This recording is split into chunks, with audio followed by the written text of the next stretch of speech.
Good morning Mabugan at Tipolo City, Luzon, Visayas, Mindanao, Pilipinas at buong mundo. Mga kabarangay, kamusta? Alam nyo, nandito ako sa aking opisina kasi ngayong umaga September 27 ay magkakaroon ng validation ang Department of Interior and Local Government National Office. Aking opisina, yun. Titingnan nila yung mga recycling and upcycling finished products dito po sa center. Kaya nga, paiilawin ko yung mga Christmas decor na gawa sa iba't ibang mga uri ng basura. Nagdala pa ako ng mga extension cord. Ayan, galing sa bahay.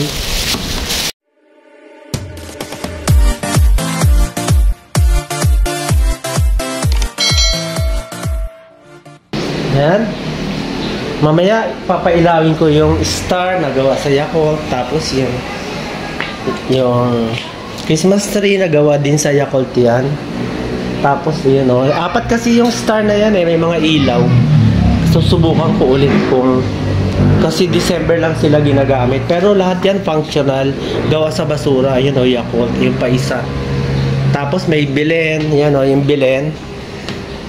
Ginawa ko yan 2018, nanalo yan, first runner-up yan Belen recycled made of recycled materials. So lahat yan mamaya iilaw. Mga kabarangay, dito po kasi sa aming barangay sa Mambugan, Antipolo City, ang aming barangay ay Hall Famer po sa YES program, yung Inaris Ecosystem, dahil po sa Most Functional Material Recovery. Nakikita nyo po yung mga finished products na yan, gawa yan sa mga residual waste materials. Yan po yung titingnan mamaya ng DILG kasi kasali kami sa competition na pang-national para po sa Most Functional Material Recovery Facility at kasama po yung Residual Waste Management. Kailangan kong iayos na mabuti para magiging maganda sa kanilang paningin.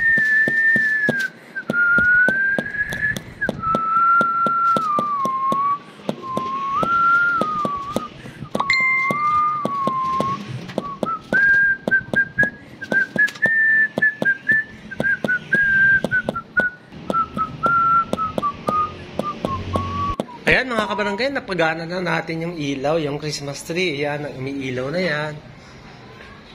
Ito yung Belen. Ayan. Kasi 2018 ko pa yan ginawa Kaya may mga ilaw na hindi na gumagana katulad nitong yung mga nagsisilbing kunwari stars papunta dun sa sabsaban ng Jesus Christ. Tapos yung mga stars dito, ayan, dito sa taas, hindi na rin siya gumagana, papalitan ko.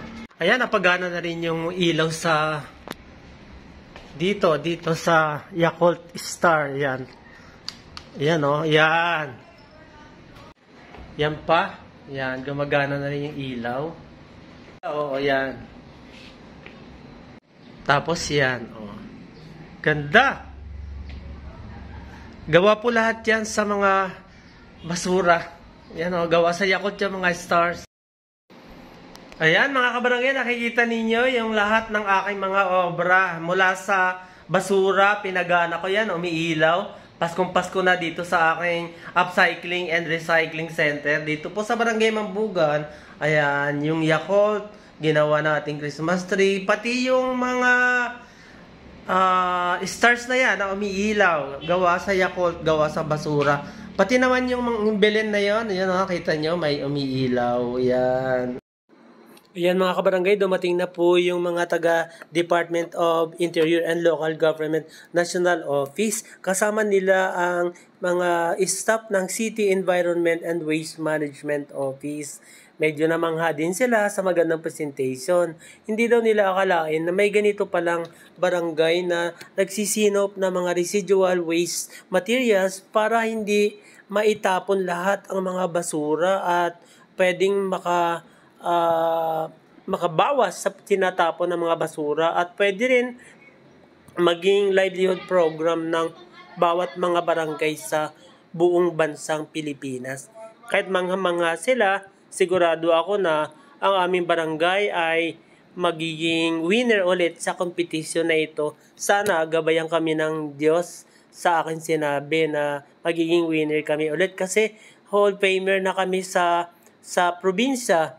Kaya sa national naman ay susubukan kami yung representative ng City Government of Antipolo para sa competition na ito. Kaya sana ay magpatuloy yung ganitong pakikisama ng mga mamamayan na hindi nagkakalat sapagkat lahat ng uri ng basura ay pwedeng pakinabangan.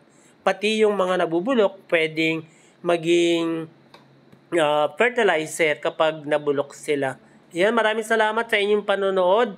Sana nagustuhan ninyo yung maikling video at kung hindi pa po kayo nakapag-subscribe sa Altoveros TV, please subscribe. Huwag kalimutan i-click ang notification bell.